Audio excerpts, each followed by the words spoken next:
Hello à tous, on se retrouve aujourd'hui après une petite semaine de congé pour ce nouveau On rejoue ou pas, et j'ai avec moi l'incroyable, la sémillante, Séverine. Globalement. Séverine. Séverine. Je suis là. Qu'est-ce que tu fais? C'est mon cosplay Septima. Tu t'es trompé de chaîne. Pardon, À excuse-moi, la demande de tes abonnés, mon cosplay Septima. Mais on a du boulot. Allez-moi ça. Bon, Mais quel au programme aujourd'hui, on va avoir Septima, évidemment. On va avoir également Barcelona, en jeu assez récent. On va pouvoir enchaîner avec, on a dit quoi? Secret Hitler. Et Ah, le monstre des couleurs. voilà, une fois n'est pas coutume, il y aura un petit jeu en force sur la chaîne, et donc on est parti. Allez, on y va. Ok, donc on va commencer tout de suite avec le gros morceau de la vidéo, à savoir Septima. Septima, c'est le nouveau jeu de chez Mindclash. C'est son jeu. C'est mon jeu. C'est mon jeu. Je l'ai acheté à Essen l'an dernier. Je l'ai vu, je l'ai acheté. Voilà. Je l'ai vu, c'est tout. J'ai Voilà. jugé au physique. Ça arrive, un peu comme pour moi. Donc, globalement, comment ça va fonctionner? Septima, c'est un jeu où, je vais faire la thématique parce que c'est assez rigolo, leur grande sorcière en a marre d'être sorcière, elle veut trouver un remplaçant, un peu comme Tricarion, genre un peu tout pareil. Qu'est-ce que ça dit Septima après ses premiers tests? Et alors, ça dit que c'est un Tricarion allégé. Ma foi, il n'y a pas que le thème qui dit ça, il y a tout un tas de choses. Il y a une petite piste rituelle sur laquelle... Ah oui, alors, il y a déjà un mode où on peut jouer mode noob un peu. Celui où on a la moitié des règles. On n'est pas passé par là. Non, faites pas ça. Vraiment, genre... En fait, si vous commencez par ça, le jeu va être chiant. Voilà, Mais genre, chiant à crever. Donc vraiment, ne faites pas ça, par pitié. Ça va être aussi chiant que c'est beau. Et c'est vraiment très très beau. C'est très Vraiment, le jeu est beau à crever. Donc dans cette version complète, en tout cas, on a une piste qui s'appelle la piste rituelle. Quand on monte sur cette piste rituelle, on peut gagner des sorts. On peut gagner des sorts, ça nous rappelle des choses encore. Donc on peut gagner des sorts qui sont pas toujours égaux. Aussi bien équilibré que l'allée sombre. Voilà, par exemple. Il y a moyen de faire 2-3 scandales. Mais globalement, Septima, avant ça, c'est surtout un jeu de programmation. Ouais. On va se déplacer sur une carte, qui est assez facile à prendre en main, vu que vous allez avoir 9 cartes action dans la main. À chaque tour, vous en jouez une. Vous faites bêtement ce qui est marqué dessus, hein, vraiment. Absolument. Et le texte, il est genre limpide. Préparez des potions, soignez les gens, chantez. Vraiment, il y a assez peu de doute sur la question. Et le truc un petit peu sympa, c'est que si jamais vous jouez la même action qu'un autre joueur, vous avez le droit d'avoir une action c'est pas vraiment une action. Non, c'est l'action améliorée. L'action améliorée. Par exemple, pour les potions, vous allez payer vos potions en payant un ingrédient de moins. Si vous soignez les gens, bah, vous avez un petit bonus en plus si vous le faites, et ainsi de suite. Ouais. Donc voilà. Donc souvent, tu as envie de matcher, et tu vas d'ailleurs souvent discuter avec les adversaires, en disant, tiens, qu'est-ce que tu fais ce tour-ci? Parce que ça m'intéresse de faire ça, parce que j'ai envie de faire ça, machin. Alors il faut savoir que c'est un coût quand même. Voilà, c'est pas gratuit. On a une piste de suspicion, et si jamais on fait la même action, bah on est un petit peu plus fort. Par contre, On est un peu plus suspect. on est un peu plus suspect. Et il y a nos petits amis, les chasseurs, qui rôdent dans le coin. Donc plus on va être suspect, plus on va avoir des risques de se faire attraper. On va avoir une sorcière qui va aller au tribunal. Enfin voilà. Donc Qu'est-ce que t'en as pensé toi, du jeu, après ces deux parties? J'adore ce genre de jeu, j'adore parce qu'il y a de la programmation, même si on ne fait pas les cartes, on les retourne pas pour le coup, on sait qu'on doit se demander ce qu'on va faire sur les tours d'avant. Ce qui est plutôt cool aussi, c'est qu'en fonction de ce que les autres vont faire, tu vas décider de mettre une action un peu plus loin ou finalement de la faire maintenant. Parce qu'évidemment, ce qui est aussi cool, c'est que vu que les négociations se font à voix haute, ouais.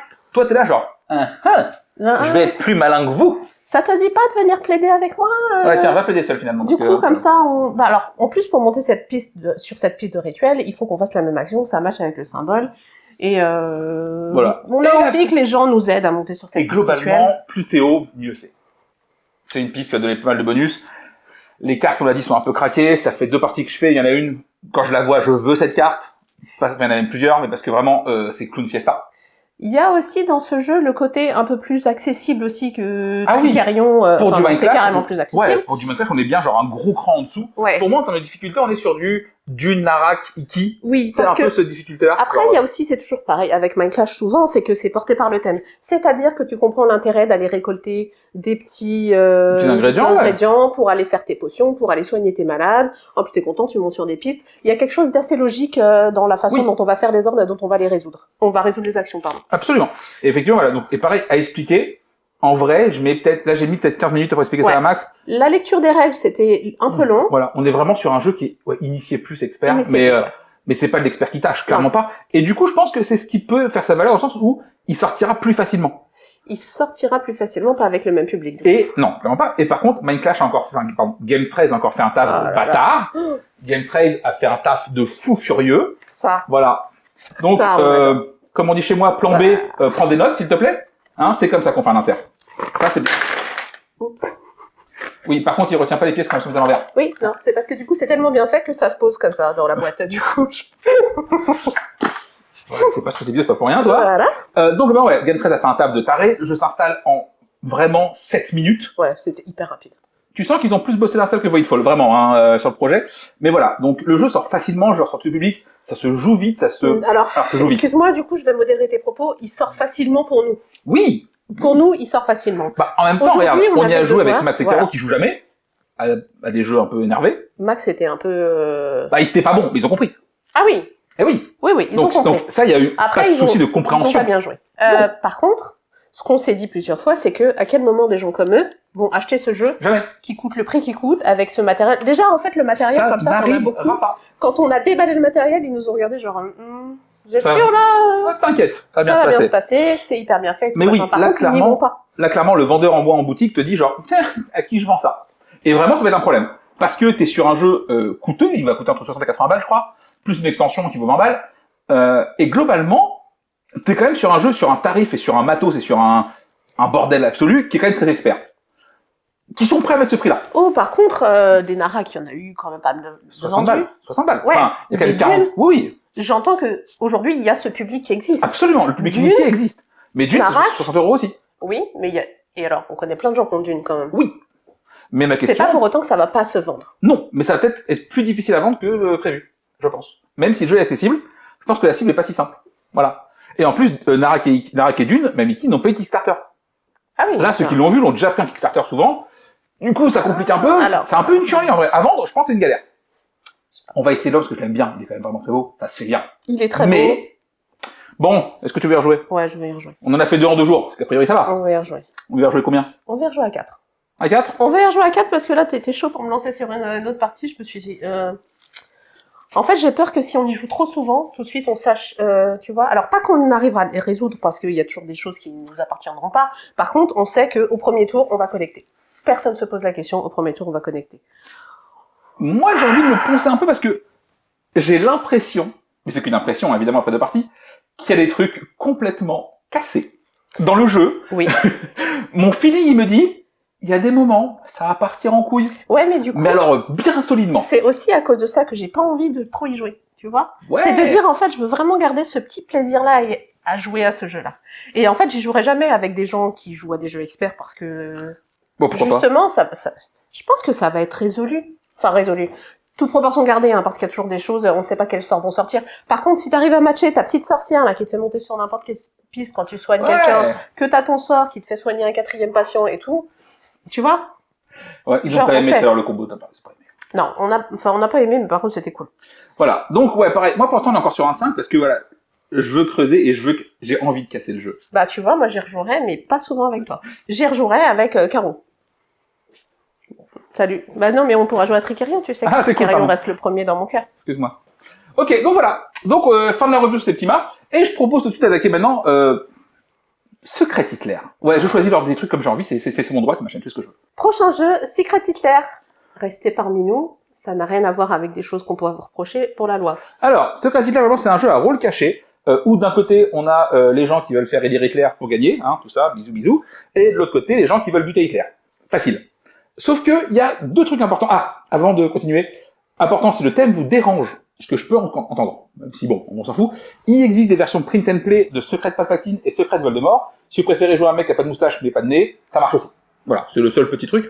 Donc Secret Hitler, l'intérêt c'est donc effectivement un jeu à rôle caché. Petit point important, par rapport au loup-garou, il n'y a pas de gens éliminés, alors c'est presque pas vrai. Oui, ça, en fait, il peut y avoir quelqu'un qui est éliminé, mais on est déjà presque à la fin du jeu. Il reste 5 minutes de jeu, et du coup c'est supportable, c'est tolérable. Vous ne pouvez pas vous faire éliminer avant que le jeu commence. Non. Voilà. Hein, ça n'arrive pas. Ah, on va tuer lui pour rire. Ouais, genre, ah bah t'as bougé. Je t'ai mort. Voilà, donc, on joue pour le garou. Donc, ce Secret-Hitler, il y a ce bon côté-là. Moi, le souci que j'ai avec tous les jeux à rôle caché, et celui-là aussi un peu, mais moins, c'est que, et Time Bomb, c'est pour toi ça, il y a souvent pas d'éléments sur lesquels je peux appuyer ma réflexion pour savoir qui est qui. Donc du coup, la question, c'est comment ça marche ce secret Hitler mécaniquement? Sur quoi est-ce qu'on peut baser notre réflexion pour que ça fonctionne? En fait, il va y avoir un système de vote où un chancelier va... Chancelier qui est défini à chaque tour. Qui sera défini à chaque tour, va avoir le choix de voter une loi. En gros, c'est le Premier ministre qui va élire le chancelier, système de vote, et ensuite, le Premier ministre va voter 3 lois. Donc, on a des lois nazies ou des lois libérales. Il pioche 3 et il enfile 2 à celui qui l'a élu président. Voilà, il en écarte une, et surtout, personne ne sait quelle loi il va écarter. Et à ce moment, parce que j'ai eu le problème maintes de fois, pas de communication verbale ou non verbale, sinon ça foire le jeu, ne faites pas ça. Oui, fermez-la. Ça fait péter un plomb, ne faites pas ça. Donc quoi qu'il en soit, une fois que le président, celui qui a été élu chancelier a ces 2 lois, il vote, donc ce sera soit une loi nazie, soit une loi libérale. Et voilà, et à ce moment-là, c'est genre, oui, mais pourquoi t'as voté ça? Bah parce qu'il m'a passé que 2 lois libérales, 2 lois nazies. Voilà. Non, oui, non, et c'est là où enfin on va discuter. Après, c'est toujours pareil aussi sur ce genre de jeu, c'est que si t'as des gens assez timides qui veulent pas parler ou quoi que ce soit, ça va vite être chiant. C'est un problème, clairement. Quelqu'un a quelque chose à dire, non, on tourne, bah non, enfin... Et le jeu vous le dira, de toute façon, si vous l'achetez et que vous lisez les règles, vous avez toujours intérêt à vous faire passer pour un gentil, même si c'est un méchant. Si vous ne comprenez pas ça, par pitié, ne jouez pas à des jeux à rôle caché. Allez faire un truc pertinent, genre la vaisselle. Ne faites pas ça. Non, parce que c'est nul. Non. Le but, c'est qu'on vous croit. Donc, par pitié, faites-vous croire. D'autant que, alors ça se joue à moins, mais vraiment, on commence à jouer à 7. Ça se joue de 7 à 10. Et si jamais on est 10 et que vous laissez planer le doute sur le fait que vous soyez nazi ou libéral, personne ne jouera avec vous. Donc voilà. Donc vraiment, on est sur un jeu à rôle caché qui enlève pas mal de soucis des jeux à rôle caché habituels, qui en plus, si vous achetez la version officielle, a un matos qui est assez quali. Franchement, c'est pour du jeu à rôle caché. Alors, évidemment, du coup, t'as un jeu à rôle caché qui vaut 40 balles. Ce qui est quand même pas trop habituel. Souvent, t'es 15-20 balles. Donc là, t'es quand même beaucoup plus cher. Oui, mais c'est pas non plus les mêmes joueurs que Time Bomb. Non, absolument là, pour le coup, on est sur des gens qui ont plus l'habitude de gérer les jeux à rôle caché ou qui ont plus l'habitude de jouer aussi. On fera une vidéo là-dessus un jour, mais Time Bomb, c'est vraiment de la merde. Voilà. Ouais, non, Time Bomb... il fallait que je le dise un jour ou l'autre en vidéo. C'est de la merde. Après, je déteste. Il y a des gens qui s'amusent avec. Mais tu t'amuses aussi en faisant un ping-pong, ça n'a rien à voir. Oui, c'est pas des sportifs, tu devrais savoir ce que ça fait. Donc voilà. Donc, Secret Hitler, c'est très bien si vous êtes nombreux. Évidemment, ça ne marche pas bien à moins de 7, de 6. Alors, il y a quand même un truc où ça peut diviser un petit peu, c'est le thème. Alors, nous, on adore le thème parce que vraiment, on est prêt à aller très loin pour une bonne blague et on aime bien les choses vraiment qui sont pas consensuelles et qui sont borderline. Mais ça marche avec nous et les joueurs autour de nous, les gens autour de nous. Par contre, si jamais le thème, vous voulez pas y aller, bah on n'y allez pas. Ouais. Est-ce que tu veux y rejouer? Ouais, mais moi je suis toujours à 5. Je suis à 5, je le fais jouer à tout le monde, je l'offre. Aujourd'hui, chez ma petite sœur, parce qu'elle a fait sa crémaillère, elle m'a dit « Ah, tu veux pas nous prêter Secret Hitler ?» En vrai, je vais lui laisser comme ça, elle y jouera souvent et je vais en racheter un pour moi. Ouais, moi j'adore ce jeu. Bon, perso, moi je suis moins client, parce que je suis moins client des jeux à rôle caché, parce que souvent, je trouve qu'il n'y a pas assez d'éléments pour réflexionner, mais en même temps, c'est normal, et je pense qu'un jour, vraiment, je ferai une vidéo complète sur le jeu à rôle caché, parce que ça m'insupporte, ces jeux. Faut que j'en parle un jour au monde. Je serai ma séance de psy, désolé, sachez-le. Dans l'habitude. Ouais, je sais, je m'épanche comme ça. Donc voilà, donc moi par contre, je suis sur un 3 parce que je refuserais pas souvent une partie, parce que vraiment, c'est bon délire, ça chill. Est-ce que je propose spontanément? Je pense pas. Mais toi, ta réponse, c'est souvent, ça dépend, s'il manque quelqu'un. Voilà, s'il manque quelqu'un, je veux bien faire le nombre. Bon, souvent, il manque pas quelqu'un. Ça me posera pas de soucis, vraiment, genre, j'ai pas reculons. À l'inverse, tu me proposes Time Bomb loup-garou, tu m'as déjà vu partir loin, genre au ping-pong. Ouais. Par contre, vraiment, je le répète, mais ça va dépendre de la table aussi. Hein. Oui, bah c'est un jeu d'ambiance. La table est prépondérante, t'as pas le choix. Oui, mais Time Bomb, ça va marcher plus facilement avec un public plus familial. Time Bomb, ça marche pas. Bah si, je suis désolée, mais désolée. Mathilde, je déteste. Mathilde adore. Ouais, bon. Bref, tu veux y rejouer? Ouais, moi je vais rejouer. Ok, donc on est à 5, moi je suis sur à 3. Dites-moi si vous voulez jouer. Voilà, on arrivera à créer un groupe et à jouer. Voilà, enfin bref, Secret Hitler, c'est ça, et puis on enchaîne. Ok, donc maintenant on va continuer avec Barcelona. Barcelona, c'est sorti chez Pixie Games, et c'est le board and dice de l'année, globalement. Et on y a fait une partie pour l'instant, pendant les vacances, parce que c'était cool.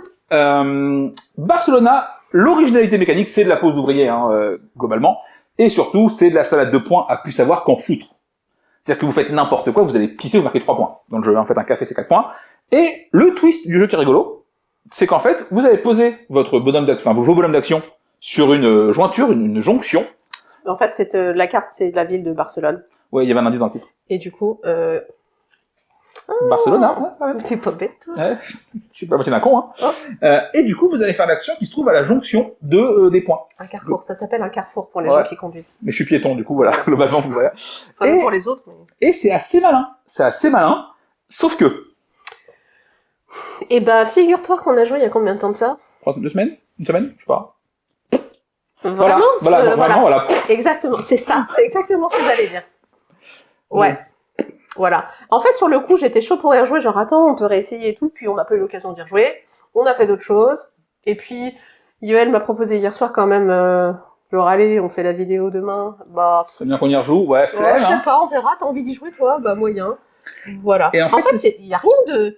Il n'y a pas de truc rédhibitoire. Il n'y a pas de genre, ce jeu, il y a tel truc. Il y a quand même l'install qui est chiant. Ouais, l'install est chiant. Parce qu'il y a boîte 1000 trucs. Mais c'est clairement pas un truc qui crée... Moi, j'adore les jeux qui créent des souvenirs. Négatif ou positif, peu importe. Barrage, je ne t'aime pas, mais je me souviens bien de toi. Par contre, vraiment Barcelona, on a joué à Barcelona, voilà. On a joué à Barcelona. Bref, on a joué à Barcelona. Bref, on peut passer à la suite parce que c'est cool après. Ouais, ok, mais globalement, enfin, quand même, finir un peu le truc. Le jeu n'est pas désagréable, bien au contraire, mais juste effectivement, déjà, ouais, ça, voilà, je ne sais pas comment dire en fait. Bah voilà. Donc. Est-ce que tu veux rejouer 3? Pour moi, c'est le 3 dans le plus 3 de sa vie. Tu sais, genre, on te propose, tu vas dire oui, parce que c'est pas désagréable à jouer. Je sais même pas, parce que tu m'as proposé hier, j'étais pas chaud. Ah, mais j'étais moyen chaud aussi, j'étais genre, ouais, on y joue après, ouais, on verra, tu sais, genre. Et, moi, c'est un 2. C'est un 2 parce que vraiment, tu vas me le proposer si j'ai vraiment envie de jouer ou quoi, je vais te proposer autre chose. Bah voilà, en fait, moi, c'est ça mon problème, c'est surtout, je pense qu'il n'y a pas de galaxie où si on est 2, on joue à ça, si on a le choix. Ouais. Ça va finir en Ark Nova à 2 globalement, hein. Très sûrement. Ou Septima. Voilà, ou n'importe quel jeu qui marche à 2. Et sur les 3-4, eh ben, il y a la Watt 1000 de trucs derrière, là, voyez-vous. Hein, il y a du projet Gaïa, du The Galériste, du Tricker. Voilà. Ouais. Et je sais pas quand est-ce que je me dis, viens, on se fait un Barcelona, là, je suis chaud de ouf. Ça n'arrivera pas. Ouais, ça n'arrivera pas. Pour moi, c'est un 2. Ouais, du coup, ok, on est plus sur 2. C'est un 2. Oui, parce qu'en vrai, on me le propose, je vais dire, ouais, autre chose à la place. En vrai, si tu me dis, demain, on est 4, on fait une soirée, viens, on est chaud, et on joue à Barcelona, je vais quand même te dire, tu vas faire un bar plutôt. Voilà. Ouais. Après, si les autres veulent découvrir et ainsi de suite, voilà. Donc, 2, c'est... Ouais, non, 2, si, c'est vrai, c'est 2. C'est 2 Barcelona. C'était pas un mauvais jeu, mais alors... Non. Balek, frère. Comme on dit chez moi. Balek, frère. Voilà, c'est vraiment ça. Osef. Bon, on enchaîne, parce qu'apparemment, une fois n'est pas coutume, ça doit arriver sur la chaîne, on va parler d'un jeu enfant. Ouais, je sais. Qu'on a dans notre ludothèque, en plus. Il faut que je vous parle du monstre des couleurs. Tu sais, il y aura un insert, hein, c'est pas la peine de sortir le jeu. Hein. Moi, je veux le sortir. Ok, bon bah, on sort le jeu, du coup. Interlude musical. Le monstre des couleurs. Donc, le monstre des couleurs est Le monstre des couleurs, excuse-moi, je vais la faire celle-là parce que vraiment, ça me tient à cœur. Tu peux rester à côté de moi si tu veux. Très bien. Le monstre des couleurs, c'est mon jeu préféré, toutes catégories confondues. Parce que le monstre des couleurs... C'est mon jeu préféré expert. C'est mon deuxième, du coup. Enfin bon, du coup, quoi qu'il en soit, le monstre des couleurs, c'est un jeu qui se joue à partir de 4 ans, et c'est plus qu'un jeu, c'est un outil pédagogique, on va dire. Mais c'est pas barbant comme le nom l'indique. En gros, on a un plateau avec des couleurs, on va tomber sur les couleurs, et selon la couleur sur laquelle on se trouve... Ouais, tu le sais. Non, mais oui, tu voulais l'histoire, pardon, je sais pas dans ça. Le monstre se réveille de sa sieste, et il a toutes ses émotions qui sont totalement mélangées et embrumées. Et il va falloir, du coup, remettre les émotions dans leur petit bocal qui va bien sur l'étagère. Quoi qu'il en soit. À noter. Bon, je fais le vendeur de base, hein. Le matos, c'est ultra quali. Vraiment, très cool. En vidéo, normalement, sur l'insert qui est là, genre, juste ici. Ça, c'est plutôt cool. Et surtout, effectivement, pour moi, c'est la raison d'être de ce jeu, c'est qu'il va faire parler les gens. Et des gens qui parlent pas forcément. C'est ça qui est assez dingo. Il fait parler les enfants, il fait parler les adultes aussi. Et en fait, alors la première fois que j'ai joué, je crois que c'était là où j'ai eu cette révélation. En fait, il y a une petite fille qui est tombée sur la peur, Léa. Parce que du coup, c'est quoi le principe du jeu, Le principe, du coup, c'est quand tu tombes sur la couleur, il faut que tu racontes une émotion. Quelque chose qui te fait ressentir cette émotion. Voilà. Donc, par exemple, c'est avec la peur, la colère, le dégoût, la joie, pas le dégoût. La peur, la colère, la joie, je pense. La joie, effectivement. Voilà. La sérénité. Voilà. Et donc, quand on tombe dessus, il va falloir qu'on raconte quelque chose qui nous fait ressentir cette émotion-là pour avoir le droit de retourner un bocal sur une étagère. Ouais. Pour tout ranger. Et quoi qu'il en soit, cette petite fille est tombée sur la peur et elle nous a dit « J'ai peur que mon papa, il est mort. » Alors bon, Le français n'est pas correct. Le français n'est pas correct, mais elle avait 4 ans. Et pour le coup, j'ai trouvé ça fou parce que son grand-père était décédé l'année d'avant et ses parents ne lui parlaient pas spécialement de ça. Oui. De ça. Voilà. La mort, c'est quelque chose qu'on évite avec les enfants généralement parce qu'on ne sait pas comment s'y prendre. Quoi qu'il en soit, ici, on voyait vraiment le besoin qu'avait cette petite. Ce qui est aussi génial, c'est que comme les adultes racontent des choses qui les met en colère, ce qui leur fait peur, bah, les enfants se rendent compte aussi que les parents peuvent être en colère. Alors ça, ils le savent généralement. Mais quoi qu'il en soit, ils peuvent avoir peur. Il y a des choses qui leur font ressentir de la joie. Par exemple, bah moi, ça me fait ressentir de la joie quand c'est mon anniversaire. Quand tu ranges tes affaires. Qui sont là. Non, ça, c'est pas vraiment la joie. Pardon. Mais voilà. Et du coup, j'ai trouvé ça fantastique. Après, ça dépend vraiment de ce que les gens en font. On peut décider de ranger le jeu. Et puis c'est tout, on n'en parle plus. Le jeu est rangé, on y a joué. Ce qui devait être dit a plus ou moins été dit, mais on peut aussi décider de s'en resservir par la suite comme outil de communication. Et du coup, c'est à partir de 4 ans, mais on peut aussi jouer avec des enfants qui vont être plus vieux, parce qu'ils n'arrivent pas à mettre des émotions. J'ai des amis qui me disent, bah, il faut que tu le ramènes à la maison, parce que leurs gamins ont 8 et 10 ans. Ah, il y a un espèce de blocage, quelque chose. Mais ouais, et du coup, ils n'arrivent pas à parler, et voilà. Non, le monstre des couleurs. Bah, tu sais, on parle souvent des jeux qui laissent des souvenirs. Ouais. Ouais. Mais là, du coup, on est au-delà du jeu, clairement. Hein. C'est, oui. Voilà, c'est l'outil, on l'a dit, c'est l'outil. C'est, je pense que vous êtes psy, achetez-le. Si c'est pas déjà fait, a priori vous le connaissez déjà parce que. Ouais, si vous êtes parents, oncles et tantes, n'importe quoi. Ouais, si vous avez dans des enfants, des gamins qui savent parler, allez-y. Voilà, globalement, et casse-toi la mouche. Excusez-moi. Donc on disait globalement, si vous êtes parents, tante, cousin, oncle, psy, prof, allez-y, parce que l'outil est juste dingo. Ouais, c'est top. Est-ce que je vais y rejouer? Bah du coup, pas spécialement, hein, parce que je suis pas la cible du produit et que surtout je parle assez facilement quand je suis énervé. Tu devrais pas la ramener. Moi aussi. Voilà, mais globalement, l'outil ce que propose le jeu est juste complètement incroyable. Et ça, c'est important à le signaler. Et moi, je suis sur un 5. À chaque fois que je peux avoir le public, je sors le monstre des couleurs. Je parle du monstre des couleurs. C'est le jeu que j'ai le plus souvent offert, et je pense que c'est le jeu dont j'ai le plus souvent parlé. C'est aussi celui, du coup, qui révèle le plus d'émotions en moi. Quand j'en parle, ça se voit, pour une fois, j'étais sérieuse. Vraiment. Comme dirait qui, mangez-en. Voilà, donc on arrive gentiment au bout de cette vidéo. Normalement, en fin de semaine, il y a un petit focus spécial Far Away, parce que oui, j'aurais dû en passer cette vidéo, j'ai eu la flemme, et j'avais plein de trucs à en dire, du coup j'en ai fait une vidéo séparée, qui sortira peut-être vendredi si j'ai pas la flemme de la monter. D'ici là, je vous fais des bisous, portez-vous bien, et puis nous on va rejouer parce que c'est le week-end. Allez, bisous, ciao.